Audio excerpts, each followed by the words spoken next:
missed you. I have missed you all. I'm glad to see you. The ice storm ruined my time with you, so it's been 1 month since I have been here. It feels crazy. I was looking at all of the stuff that we have to go over, and I realized there is so much that I missed with you all. And so I'm going to kind of go over a bit of things. I love a good recap. And the stories, we kind of missed one of my favorite stories in all of Scripture, and I cannot stand for that. And so we're going to go back and do a little bit of that. But just as a reminder, I love questions. And so if you've had some questions over the weeks, because it's been a month, then I would love to entertain some. I know I've got one here that I don't believe was covered. And so kind of bring those questions, because we're really reaching the end of 2 Samuel.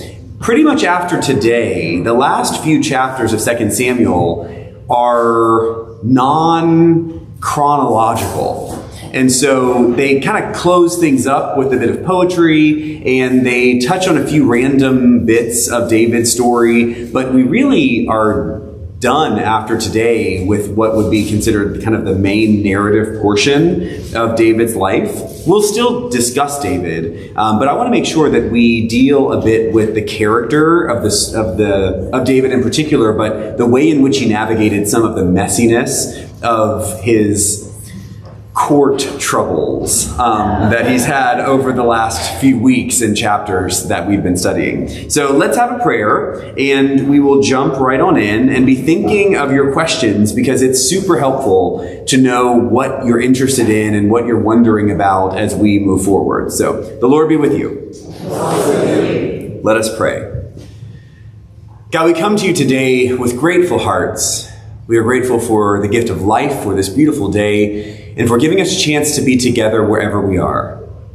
May we be open to your Spirit. Allow us to put down those things which worry us and cause us anxiety. Help us to be filled with that Spirit that inspires us to transform and to go out and do the work you've given us to do in the world you love. We ask you to hold in your mind those we hold in our hearts. Be with those who need your healing touch. Help be present to those who may be nearing the end of their lives. And help us to remember those we love and see no longer. Today we also come to you asking for you to be continuously present to those who are suffering around the world, those in Turkey and Syria, those in Michigan and beyond, those known only to you. May they know your love today and always. All this we ask in Jesus' name. Amen.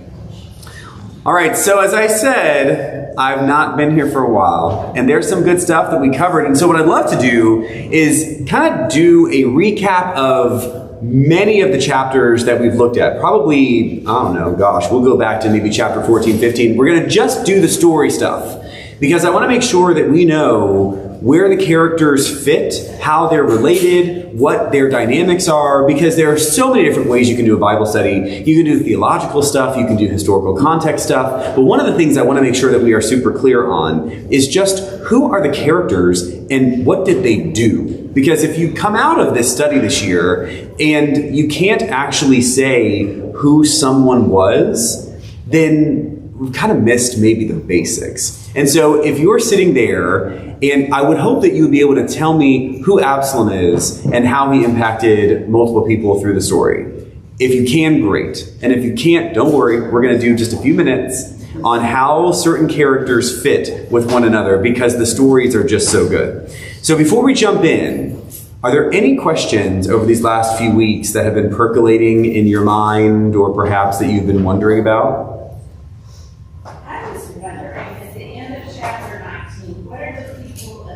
Squabbling about with the people of Israel, and if you could tell me the distinction historically of those two groups again. Sure, okay.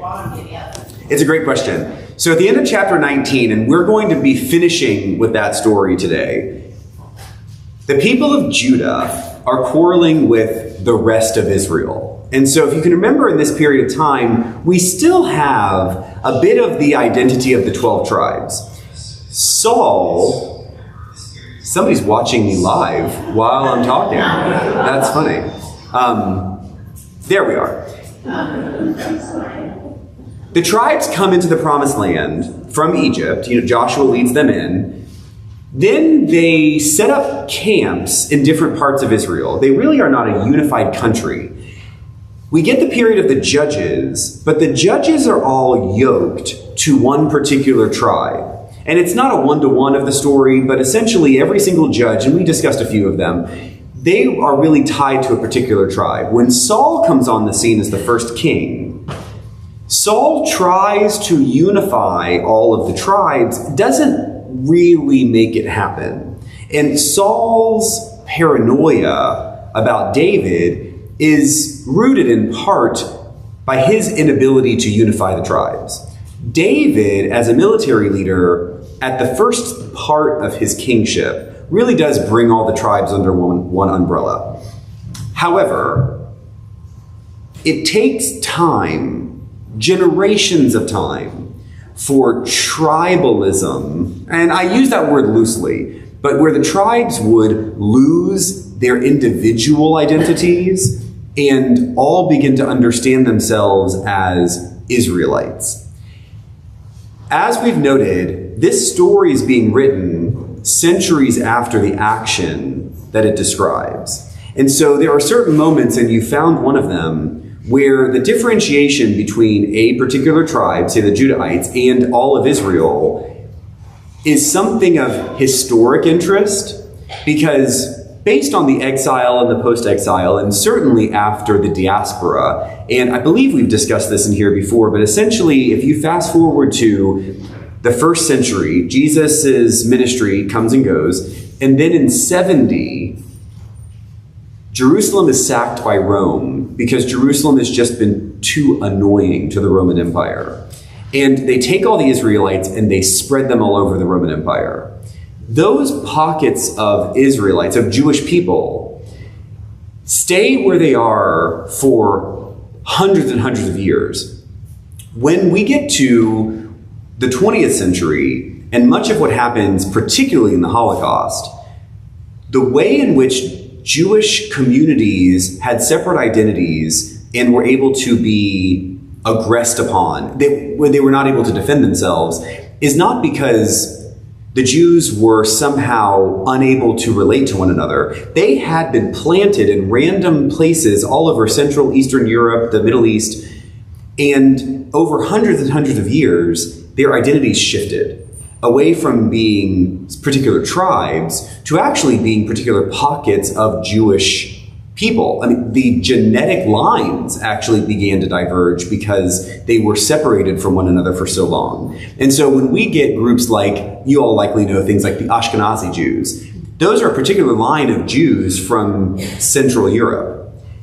Those Central European Jews became Central European Jews when essentially the Roman Empire moved them all over the place. When the writers of this section are referencing back to the time of David, they're playing with the idea of tribes being genuinely different in a way that post-exile they really weren't. So where you see Judahites and other Israelites, one of the things to note is that is likely as important to understand as northern and southern kingdom of Israel as it is actual separation of tribes. So essentially, the Judahites, at the end of chapter 19, are part of David's team because the kingdom of Judah are the ones who are writing this story. And so they're the ones that went into exile in Babylon. They're the ones that came out of exile after Persia took over Babylon. They're the ones that rebuilt the second temple. And so they're the ones writing the story. And so when they say the Judahites favored David, but not the rest of Israel, that's a bit self-serving. Because then those who trace their lineage through the Judahites can claim some kind of greater authority or greater rightness because they stuck with David, who was ultimately God's chosen. And then, of course, you get to Solomon and on and on. Plus, when we read this, there's another dynamic because Jesus comes from the line of Judah. And so David is a Judahite, Jesus then is a Judahite. We see in Matthew and Luke, the lineage of Judah is described in two different ways. The lineage of Judah is essentially both Mary and Joseph, even though I'm not entirely sure why Joseph is, if Jesus was Immaculate Conception, does Joseph's genealogy kind of matter? I don't know, whatever. Yeah. Details. So both Mary and Joseph are described as Judahites as well. And so as this story is being written, history is written by the victor. So the Judahites are telling a story that really is good for them. And that's one of those moments that's sort of lifted up. Is it literally the tribe of Judah only? Maybe, maybe not.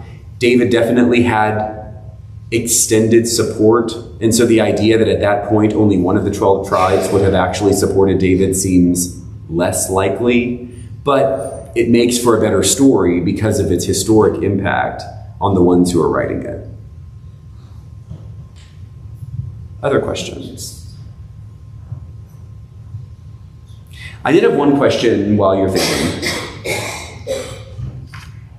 John asked about going back to Bathsheba and David and their children. When Solomon was born, Solomon was named Jedediah. That was a secondary name. And so one of the questions was just where did that come from and why was he just not Solomon? He was Solomon, but then the prophet named him Jedediah as a secondary blessing name. And this is a tradition in a lot of different groups. Those of you who may have come out of an Orthodox or a Catholic background know that it's very common for Orthodox and Catholics upon confirmation to adopt a saint name that doesn't actually become your new name, but it is sort of part of your religious naming. And that's all Jedediah is kind of a blessing name, not his goes by name. That remains Solomon. So that was a relatively kind of simple answer. Yeah. I love the facial expressions. You're like, what? All right, any other questions before we just hit the story?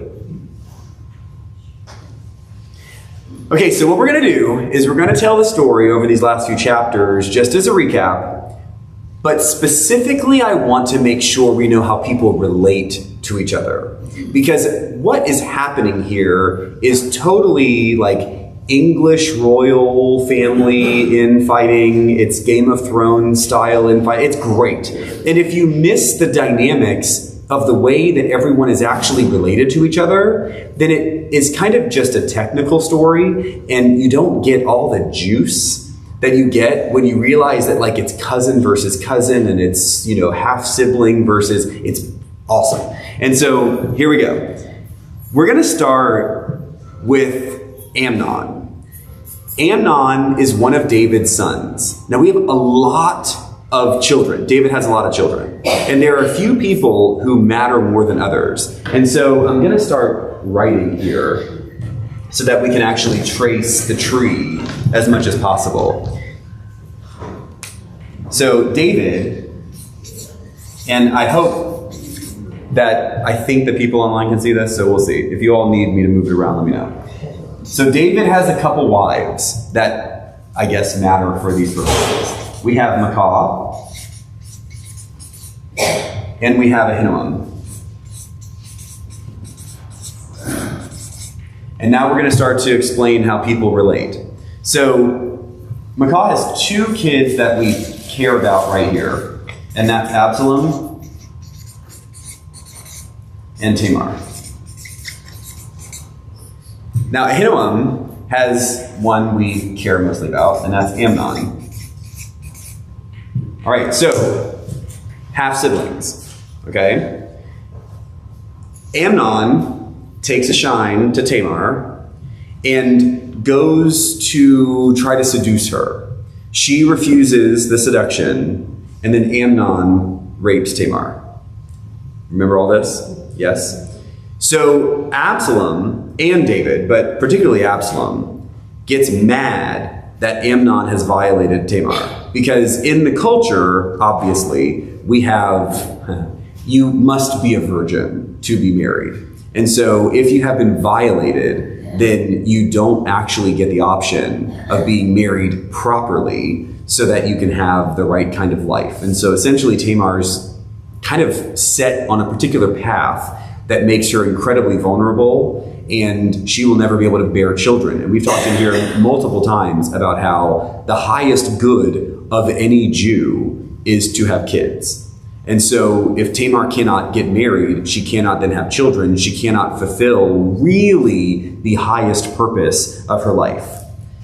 So Tamar's brother Absalom gets mad, and 2 years later, as Absalom is out shearing sheep, he invites David and all of David's sons over for, a dinner party. He's going to have a party. He wants all his half-brothers to come on over. David doesn't want to come, but he sends a blessing. He's like, thanks so much for the invite, I'm busy. And so all the sons go over to Absalom's house. Absalom's feast must have been a rip-roaring party because a bunch of people get drunk, including Amnon.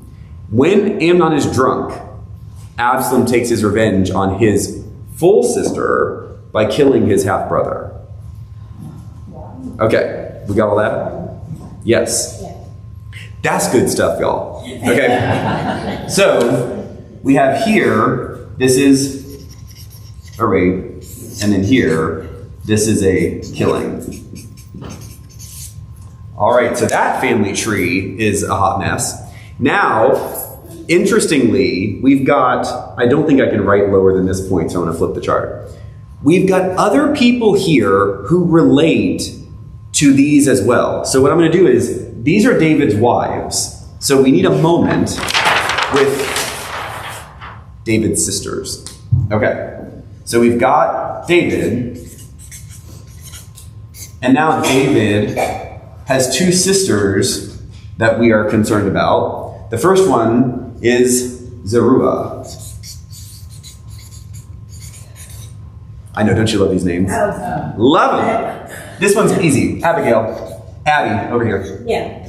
Okay. Zeruiah has 3 sons that we care about. See if I can write these well enough. We've got Abishai, Asahel, and then the one you really know, Joab. So remember Joab and Abishai. Asahel, do you remember Asahel was killed in battle, and so Joab goes and kills the guy who killed Abishai, which doesn't really matter. Abishai and Joab are the ones who are alive in this part of the story. And over here, Abigail has a son that we need to know of, Amasa. And so all these people are first cousins. If we go back to David's sons, Absalom is the one who tries to usurp David and claim kingship. The person who Absalom taps as being his army commander is David's nephew, Amasa. When Absalom loses out on his attempt to usurp, Amasa is brought back into David's court, but Joab, who had been David's commander, doesn't like that. And we're going to get to that story in one moment. So I just want to make sure that we are clear about these cousins. So let's jump back. One of my favorite parts, really, of the Bible, I think the story is fantastic, is the whole drama about Absalom trying to usurp the throne. And so we have to acknowledge that Absalom was apparently really good looking. Did you all talk about this? He was like super excellent looking, and he had beautiful hair. There are multiple times in the scripture where it talks about his beautiful big curly hair. And so I can only imagine it was sort of like half afro, where it's got like all the big curls and it was everywhere because it had to be big enough to get stuck in the tree. So we're going to get to that too. So Absalom's sexy, and he begins to walk around over the course of years, kind of just being sexy and beginning to become more and more popular. So as Absalom becomes more and more popular, Absalom dupes himself into thinking that he can usurp David as king. Now, David is God's anointed, so we kind of know as we're reading along here what should happen. If God's with David, then Absalom's not going to be successful. But what we have is this beautiful story of David, and this is what gets to David's character. Absalom challenges David to the throne. What would typically happen there is you've got father and son would battle it out. David doesn't want to fight his son. David, in a sense, would rather lose his throne than fight his son for it. And so David evacuates the city. David takes all his people, except 10 concubines, out of the city. Absalom comes in with his cousin as his commander, and he reclaims the city after David takes off. His advisors advise him to essentially claim David's authority by sleeping with David's concubines, the 10 that were left behind. That's good. I mean, I hope you are enjoying this. It's nutso. And so Absalom then tries to, I guess, legitimately plant his seed here and claim his spot by taking his father's concubines and really quite claiming it. So Absalom is there trying to claim that throne. At the same time as if we can just imagine, David's entire royal family is in chaos because David's evacuated. He's taken these people over here. You've got Absalom over here. David's nephew is helping with an ulterior group of people in the army. And so as all of this mess is happening, remember, Saul's family still exists. And so Saul's grandson, Mephibosheth, whatever. Mephibosheth still exists. Now, if you remember, 4, 5, 6 weeks ago, we talked about how when David became king, he looked out and he realized there are still people who are supportive of Saul and also related to Saul. Jonathan's son's Mephibosheth. David loved Jonathan, but David also understood that Jonathan's son had a claim to Saul's throne. And so, do you remember David brought Mephibosheth in and essentially sweet-talked him and gave him a bunch of land as a means of paying him off, essentially, to let David keep the throne. If Mephibosheth had a good life, then he was less likely to try and challenge David for the throne. Well, he's over there on his land, years later, decade plus later, watching all of this craziness happen with David's family, and he thinks, I've got a chance to get the throne back. And so Mephibosheth tries to also challenge David for the throne. So David's got these two people on both sides trying to claim the throne away from him. And we get this wonderful moment where Mephibosheth has a person who essentially defects to David and says, hey, he's planning to do this stuff. And so David gives, Ziba is his name, David gives Ziba Mephibosheth's estate. So that essentially Mephibosheth cannot mount an attack on David. Because if you don't have the money to pay the army's not going to fight for you. I guess it's not unlike today, but we really do, we can romanticize this a little too much into thinking that these thousands of people who form an army are completely for the person they're fighting for. Maybe, but really, they're getting paid. And so, although they might like David, or they might like Mephibosheth, or they might like Absalom, they only like them insofar as when they pay them. And so, if Mephibosheth's land gets taken away, he ultimately doesn't have the money to pay an army to mount an attack on David. Does that all make sense? So, he's kind of not able to do a whole lot. Back to Absalom. Absalom has taken his place in the city in Jerusalem. But David's military leader, Joab is having none of this. And so David sends Joab to essentially push Absalom out.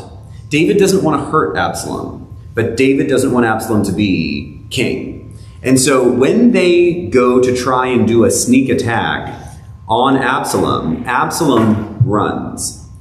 Absalom is on his mule, horse, I want to say it's a mule. And as he's running through the forest, his hair gets stuck on branches, and he stays and the mule goes. And so he is literally hanging by his hair. That is potentially one of my favorite visuals in the entire Bible. That's ridiculous. I mean, the first time I read this, which I swear to you was like in grad school, the first time I'm really reading this story, I'm like, are you kidding me that this is in the Bible? And so I have to read it to you because it's too good not to read out loud. So this is chapter 18, verse 9. You don't have to look at it. Just enjoy it. So Absalom met the servants of David. Absalom was riding on his mule. Oh, it was a mule. Absalom was riding on his mule, and the mule went under the thick branches of a great oak. His head caught fast in the oak, and he was left hanging between heaven and earth, while the mule that was under him went on. A man saw it and told Joab, I saw Absalom hanging in an oak tree. Joab said to the man who told him, what? You saw him? Why then did you not strike him there to the ground? I would have been glad to give you 10 pieces of silver and a belt. I guess it was hard to find a belt. But the man said to Joab, even if I felt in my hand the weight of 1,000 pieces of silver, I would not have raised my hand against the king's son. For in our hearing the king commanded you and Abishai and Attai, it's a different person, saying, for my sake, protect the young man Absalom. Pause. So, did you hear what just happened? A guy sees Absalom hanging from the tree, which has got to be a wonderful sight. Goes and tells Joab and actually reiterates, David told Joab not to hurt Absalom. David doesn't want to hurt his kids, but he also doesn't want his kids to hurt him. And so he's trying to find this middle way. Push Absalom out. Don't hurt him, but at least get him out. Joab, however, if we think of Joab, Joab's like David's fixer. Joab is sort of David's getting dirty guy. I mean, if you almost imagine it's like Godfather style, where David's like, no, really don't hurt anybody. And Joab's like, no, we got to take care of business. So Joab is the TCB of this relationship. And so Joab rushes over, verse 13, and says, on the other hand, if I had had blah, blah, blah. Joab said, I will not waste time like this with you. I love it. He's like, forget it, I'll do it myself. And he took 3 spears in his hand and thrust them into the heart of Absalom while he was still alive in the oak. And then 10 young men, Joab's armor bearers, surrounded Absalom and struck him and killed him. Absalom is very dead. And Joab does this against David's wishes. And what is interesting here is, look at the family. He's his first cousin. This is not just an army commander and some random other person. This is all in the family. And so you've got one of David's sons trying to usurp his father. You've got one of his son's cousins, David's nephew, who is commanding the army, who finds his cousin, who has tried to usurp his uncle, hanging from a tree and kills him to just end the whole thing. That's juicy stuff.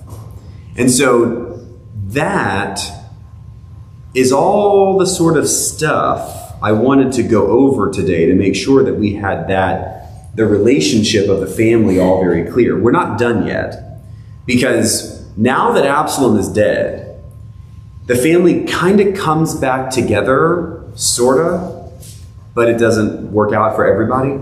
So any questions up to this point between some of David's kids, these nephews who are all fighting in different ways for different people as time progresses? Clarity that would be helpful.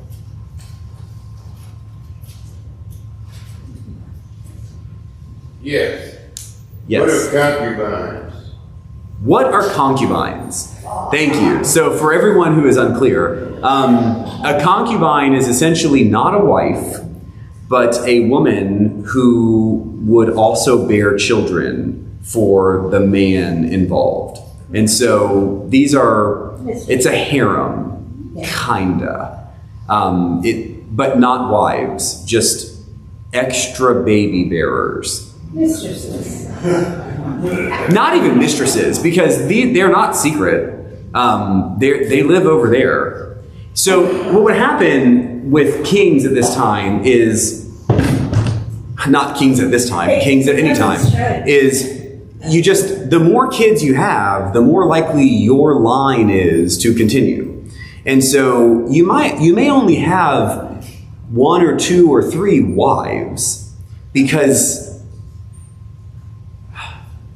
wives take more energy. I mean, honestly, they're more expensive, they take more time, they require more authority and presence, and I mean, there's just only so much. And so, but one woman can only have so many children. And so rather than waiting to only have 1 children per year at most, kings would gather a whole bunch of ladies to just have more children. Solomon, was excellent at this. So, I mean, David had a little, but Solomon had a lot. And so we'll get to that with Solomon. So David had these concubines, and as we see, ultimately in the story, I wasn't going to really address it, but there is a section where it says David essentially took his concubines and gave them a house, and they could retire there. And the Hebrew word actually most closely relates to the word pension in English. So David kind of set them up in a house in retirement with a pension. And so essentially, they're fine. They're over there. They're being taken care of. They can eat. They are secure. They're fine. But David has no relationship with them versus, say, a wife, where David would actually be relating to her on a human level. They essentially are just there for babies. So not really mistress, because everybody knows they're right there. So there's no secret. It's not like the wives didn't realize what was happening. But that's why there's so many half children. If you were to just Google David's children, what you would get is it'd be broken down by woman. And so there are a lot of there, but Solomon's is impossible. David only has, 18 kids or something like that. Solomon's got many more. So we'll get to that. Other questions? Okay. David begins to mourn Absalom. And that really ticks Joab off, because Absalom tried to usurp David's throne. Probably would have tried to kill David. And as Joab has proven, Joab is going to protect David's interest at all costs, even if that means doing the thing David says not to do. And so Joab goes to David when he's mourning and says, "Excuse me, you are in your tent, mourning your son who tried to overthrow you. And all of the people, all of your men, all of your army are watching you mourn. They think they're supposed to mourn too, but they're supposed to mourn this guy who led an army against us? That doesn't make any sense." And David reluctantly agrees that that doesn't really make any sense. And so he kind of ends the mourning period and begins to transition back to Jerusalem as the king, which gets to your question. As David begins to reclaim control, David is trying to figure out how to clean up all the drama that the past few years had created. And that's because there are people around. So back to the chart, there are people like his nephew, Amasa. He sided with Absalom. Well, now Absalom's dead. Amasa is still here. Amasa obviously has some kind of military skill. And so what is it that David's supposed to do to try and bring the family back together? This gets at David's character, which is very important. David doesn't just execute all the people who tried to usurp him. David tries to go through a process of forgiveness, raising people back up, getting them to be in line again to support him. Well, people like Joab and Abishai, although the scripture is not super clear on this, I'm going to go with the interpretation that they think David's stupid. And they think David is absolutely naive to think that people like Amasa are going to now just support David because Absalom's dead. Maybe, not likely. And so Joab and Abishai, that have been loyal to David this entire time, are going to now clean up the problem. And so a couple things happen. Mephibosheth comes back and apologizes to David. So very sorry that he had done all these things. David, in his largesse, decides that although Ziba has Mephibosheth's estate at this point, he'll split it and let Ziba keep half and let Mephibosheth keep half. Well, Mephibosheth, for his credit, says, no, I don't need any of it. Like, essentially, I lost that. And so Ziba can keep it. And Mephibosheth just celebrates David's grace and forgiveness. And we kind of don't hear anything else from him. So my guess is he just happily took his place in the court and stopped causing trouble. Now, we're going to get to Sheba's rebellion, which is actually what was assigned for today. And so before we jump to Sheba's rebellion, this has all, I think, been recapped. And so any questions or clarity about how we get to now the rebellion that Joab puts down? More rebellion. Good. Let's turn to chapter 20.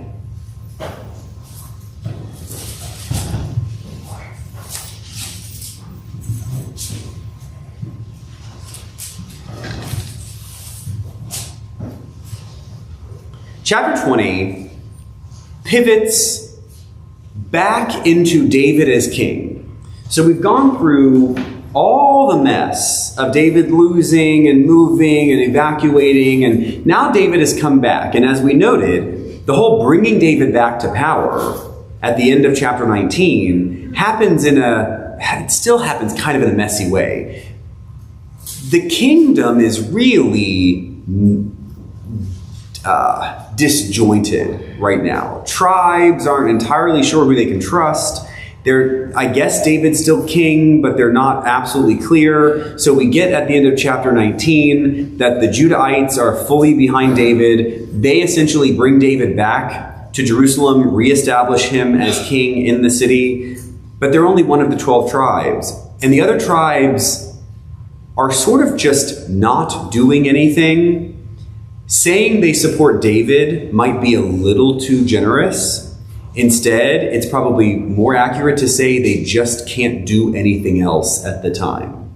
And so now we get to a rebellion of some of those tribes, again, challenging David's authority. So let's look at chapter 20. Chapter 20, verse 1. Now a scoundrel named Sheba, son of Bichri, a Benjaminite, happened to be there around. He sounded the trumpet and cried out, "We have no portion in David, no share in the son of Jesse. Everyone to your tents, O Israel." So all the people of Israel withdrew from David and followed Sheba, son of Bichri. But the people of Judah followed their king steadfastly from the Jordan to Jerusalem. And so we reiterate here that, we're going to pause there. We reiterate here that Judah is being faithful to David. Is it 100% historic that Judah was the only tribe that did that? Probably not. I mean, to be honest, David has done so much at this point in his life. He has overcome so many trials. He has triumphed over so many people challenging him, and he continues to have the faith of what appears to be the strongest of all of the different armed units in the country. To think that only one tribe would have supported David at this point, doubtful. But are there rebels somewhere else? Yes. And so this is one of those moments where the Judahites writing this story are kind of just making themselves feel good. Plus, fast forward beyond the writing of this story, and you get a natural sort of class system within Israel. If you're of a particular tribe, you have in a sense been more faithful over time than other tribes. Plus, post-exile, you've all likely heard of the 10 lost tribes of Israel.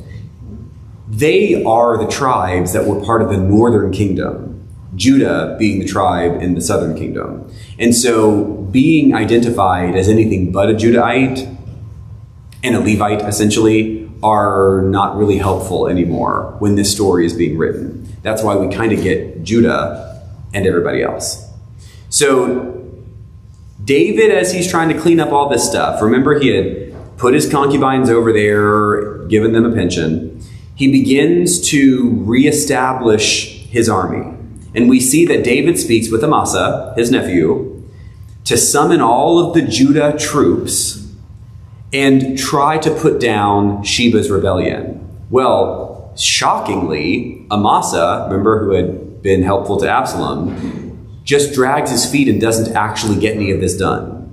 So then David, therefore, tells Abishai to do the same thing and to go after Sheba and to try and put down that rebellion. So Amasa, who is kind of doing that, meets Abishai and Joab at Gibeon.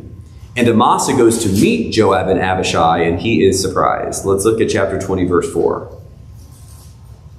So the king says to Amasa, "Call the men of Judah together to me within 3 days, and be here yourself." So Amasa went to summon Judah, but he delayed beyond the set time that had been appointed to him. So David said to Abishai, "Now Sheba, son of Bichri, will do us more harm than Absalom. Take your Lord's servants and pursue him, or he will find fortified cities for himself and escape from us." Now, before we get to this, a note. Why not Joab? It's a question. Joab's been the commander of the army all this time. Why is it that first David goes to Amasa, Amasa kind of drags his feet, and then David goes to Abishai? Why is it? Yeah. Bingo. Thank you. Joab's been the guy doing all the good stuff, but Joab killed Absalom. So Joab's not out, but David already told Joab to do something and he didn't do it. And so David maybe is not so dumb that he's going to ask Joab to do something again and expect Joab will do it. I don't know. But that's a perfectly good interpretation. So he starts with Amasa. That I'm not entirely sure why that happens. And then we get to Abishai. But Abishai and Joab are still together. They're still kind of leading the army together. So in verse 7, even though David has asked about Abishai, verse 7 says, Joab's men. So yeah, Abishai might be the one in charge right now, but they're still Joab's guys. So verse 7, Joab's men went out after him, along with a bunch of people, and they went out from Jerusalem to pursue Sheba, son of Bichri. Verse 8, when they were at the large stone that is in Gibeon, Amasa came to meet them. Now Joab was wearing a soldier's garment, and over it was a belt with a sword in its sheath fastened at his waist. As he went forward, it fell out. It fell out. Joab said to Amasa, "Is it well with you, my brother?" And Joab took Amasa by the beard with his right hand to kiss him, but Amasa did not notice the sword in Joab's hand. Joab struck him in the belly so that his entrails poured out onto the ground, and he died. He did not strike a second blow. Joab took care of that problem. So here we have Joab taking his last act to put down Absalom's rebellion. Absalom died because Absalom challenged David. Amasa died because Amasa supported Absalom. Even though David twice did not want them to die, Joab had none of that. And so Joab, this is funny. As Joab went forward, it fell out. Who writes that way? It really is just like, oh, oops, sorry, Amasa. Oops, it's really quite funny. So here we have Joab cleaning up David's mess once and for all. So we continue on.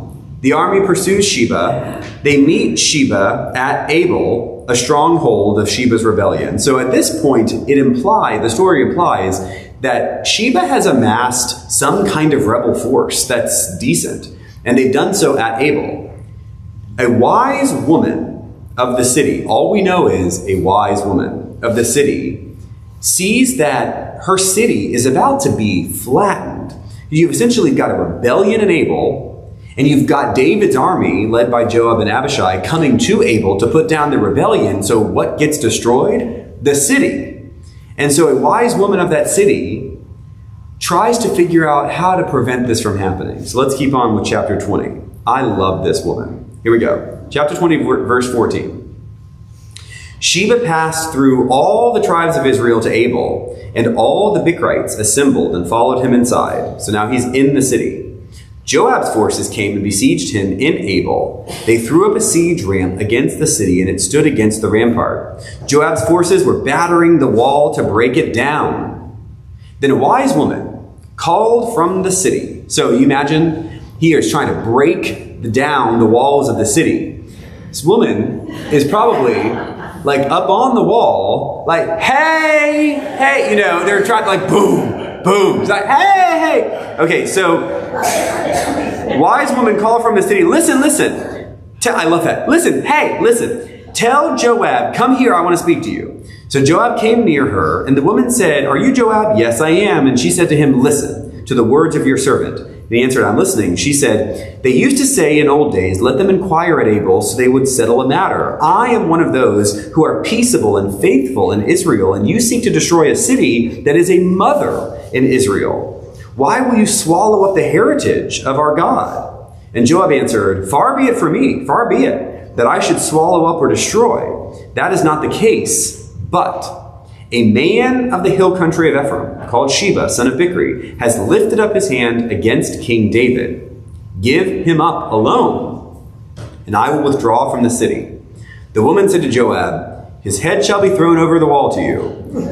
Ha ha! Then the woman went to all the people with her wise plan. And they cut off the head of Sheba, son of Bichri, and threw it out to Joab. So he blew the trumpet, and they dispersed from the city, and all went to their homes, while Joab returned to Jerusalem and to the king. That woman took care of business. So, I mean, it is funny because I imagine in this exchange, Joab, he is a businessman. I mean, he sees what needs to be done, he does it. And so even though David's like, no, please don't hurt my son, Joab's like, okay. And then he brings in the army, and David's like, you should go put down the rebellion. And I can just see Joab off the side of the room thinking, not a chance. And so as they're out moving along, they're like, hey, Amasa, hey, come over here. Oops, sorry. Okay, so then Joab's there trying to put down this rebellion at the city, and a woman says, hey, what do I need to do to get you to stop and not destroy my city? And Joab's like, give me Sheba's head. And the woman says, give me a minute. And so climbs down the wall, tells her friends, they somehow dupe Sheba, cut his head off, and she's like, here you go. Will you leave the city now? He's like, done. And so how great is that? I want to make a note. This is in the Bible. Okay? Yeah. We don't often hear this read in church on Sunday mornings. This is one of those sections where whoever set up the lectionary, they like skipped over this part. But it's important for you to know this stuff is here. I mean, the Bible is often romanticized and made uber theological and all the other stuff. There are portions of Scripture that are just terrible in the best way. It's like delicious romance novels or like really terrible mini-series on royal infighting. I mean, nothing's new under the sun. So when we look around today and we wonder why people can't just be good to each other, it's been the whole time. I mean, a holy book. This is the story in a holy book. And it would be interesting for us to, or for you to play with the idea, why? Why does this get put in the Bible? There's so many things that never made it into the Bible. What really is the purpose behind this story? So what I would submit to you is that the real purpose behind this story is not just entertaining stories. They are. It's actually to show the profound difference that David is versus all these other people. We read stories about people like Joab and Amasa and Absalom, and you've got Amnon, and come over here to this woman in Abel. Everyone appears around David to be normal or terrible or so very human. They get messy. They get their hands dirty. They see a thing that needs to happen, they go and do it. And all the while, David is standing next to them, really saying, don't do that thing. I mean, David literally evacuates the capital city that he established in order to not have to fight his own son. That's the kind of character of David. It's easy for us to only take David's interactions with people like, say, Bathsheba, and begin to question his integrity, begin to question his character, which is a perfectly appropriate thing to do so long as we don't stop there. And instead, we keep going. And we try to create an entire, full, dynamic, rich, and deep picture of this person. David is everything. He's lustful and he is apologetic. He is a fighter and he is kind. He is extremely strong in the face of adversity and he absolutely retreats. He does it all. And so the dynamics of David are important for us to really understand, to try our best to understand, because as I've noted, next year, I think everyone knows this, or most of you know this, we'll be spending next year looking at the Gospel of John. And when we look at the Gospel of John, we're going to be totally in on who Jesus is as Christ. Not Jesus as rabbi, not Jesus as miracle worker, but Jesus as Christ. John is the one gospel that goes into the Christness of Jesus of Nazareth. To understand where the Christ actually is in Jesus, we must get a grasp on the dynamic dimensions of both Moses and David. That's really why we are doing this year. And so I love all these stories, just like anyone else. But I don't want us to stop there, because all the while David is doing something unique. David's not acting like all the other people around him. It would be so easy for him to do that, but he doesn't. And so when we study these scripture passages, it's important for us to lift David up and try to differentiate him and his character, not just because he's an interesting literary character, although he is, but because when people experienced Jesus in the first century in real life, they begin to ask who he is. And the answer they come to is an extension of Moses and Elijah and David, but something even more. And for Jews in the first century, that will make a lot more sense to Americans in the 21st century unless we spend some time vetting and rolling around in the character of these people that we probably don't know very well. And so with all of that said, we're close to the end. Any questions or follow-ups about the way in which these actions and the dynamics of this story may impact David? Or do you just simply want clarity on familial relationships or any of that stuff? Or actually a question about anything? Yes, sir.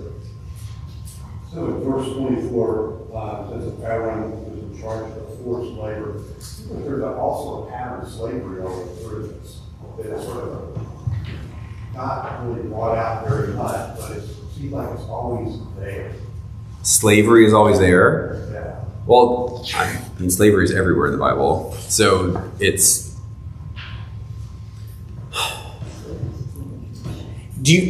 I can say something to that? Or do you have a specific question? Or is it just an observation? I just sort of wonder, after Jews have been slaves, and now they're enslaving other people, and it continues on, right?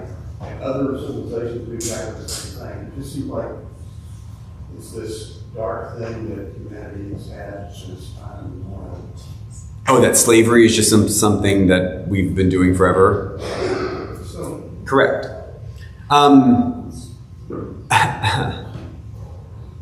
It's interesting that you bring up that the Jewish people, well, actually, the Israelites were slaves in Egypt. Coming out of Egypt and into the Promised Land, it sure would make sense that they would not then enslave other people. That's a wonderfully 21st century Western way of reading this story. What happens over time is that anyone who gets power, authority, wealth needs to maintain that power and authority and wealth, and they can't possibly do it alone. And so you've got two options. You either pay people to support you in your power and authority and wealth, or you save the money and you make the people who can't tell you no do it for free. And so you can look at pretty much any culture, any civilization, anywhere, and say and see that that kind of thing has happened. What is important for us as Americans to understand is that it wasn't really until America that slaves were imported. That's one of the big differentiators of American slavery versus all other kinds of slavery all over the world. And that's not 100%, but when it comes to the scale of American slavery, it's not just like slavery was everywhere else, which makes it quite hard. Because if you look at other big cultures where people were essentially enslaved, you've got recent history. So, you've got the caste system in India is a good example of that. Plus, you've got that all over the place in many different Asian countries and African countries. The difference was much more about class than about race. And so in one particular racial, cultural group of people, you actually do have a class structure system where some people were considered lower class than others. In Israel, that could be understood in tribal ways, where one tribe was just stronger than another tribe. Now, they're all Semitic peoples. They're all Israelites. But you've got these Israelites over there weaker than those Israelites over there. And so the slaves were essentially the same people, the same culture, the same racial group as the people who were enslaving them. They just happened to be a weaker class. We see this as kind of the feudal system. Look all over Europe, we put a nice word on it, feudal, but it was basically slavery. It was not literally the exact same, but it was so close where people could not essentially feed themselves without working for the landowner. And so you get one wealthy family that owned all the land, and then dozens and dozens of smaller families who had no land themselves, who would work a portion of the wealthy person's land, keep a little bit of the food, give most of it to the wealthy person to keep their wealth up. That's very, very close to what most of us would deem slavery, even though it's not literally to the letter the same. And so I simply want us to see that there's biblical precedent all throughout Scripture for slavery. And it was used for centuries to defend, right, it still is in many parts of the world. We need to be sophisticated enough to understand why, even though something may have been done throughout all of human history, we may choose no longer to do that. And there is nothing unfaithful about losing a portion of our history. In fact, I think that particularly as Anglican Christians, it's the best way to be Anglican is to acknowledge that God is still revealing truth. It's not locked in time. And if we have figured out a new truth, then we can actually live better in the future. I probably said this to you in here before, but one of my favorite quotes is Maya Angelou, which is, do the best you can until you learn better and then do better. And so part of this is, don't also need to turn around necessarily and slay all the people who hundreds of years ago did wrong stuff. But don't keep doing the wrong stuff now. then we can acknowledge that was not as good as we wish to be. Let's be as good as we wish to be moving forward. And there's some grace in that way of seeing the world that I think can be very helpful to us. That's one way. But I think you're leaving off the benefit of the slaves. 14th century feudal societies, I mean, it was a dangerous world, in the Bible. And the feudal lord, I mean, you protection. Yes, you would pay a ton back to him, but at least you're protected from the dogs and everybody else who might come in and wipe out your whole area. In the same way with the biblical sense. So the comment is, there was benefit to the system at the time, because the more people you have united, the stronger you can be. We can look at that and say, true, that if you were to give someone the option of being within the feudal system or being left to their own devices, being left to their own devices made them vulnerable, and they would have probably been taken over, and perhaps their life would have been even worse. I would just want us to make sure we hold in tension that your life could be bad or really bad. Neither life is good. And so that, yes, and we can do better than having your only two choices be bad and really bad. And so that's where the dynamic comes, is you have to support an economic structure, and slavery is a whole lot cheaper. And so then when you say no to that, the complexities of the economic structure are hard, and we live it.